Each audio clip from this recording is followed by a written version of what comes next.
Alright, how about a quick tip video when doing the front brake pads on an 8th generation Honda Accord. You went down to Honda, you got some genuine Honda brake pads like this right here. This is the current part number for the front brake pads. And you look at them and you're like, hey, where do all these shims go? My old pads didn't look like that. Well, in this case, these are aftermarket pads, and so the shims aren't exactly the same. So I'll show you how they go. Now, of course, your brake pad with the wear indicator is going to go on the inside, and this wear indicator should be up in the up position because we want it to be the first edge that it hits on the inside. So it's going to be up top on the inside.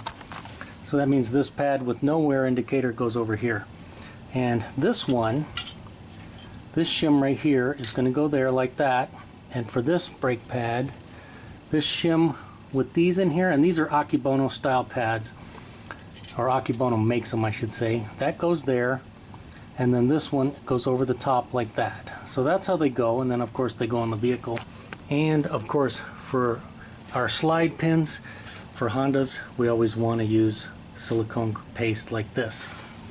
So there, that's your quick tip of the day when dealing with these Akebono pads. When you see all these shims and you're like, where do they go? Now you know.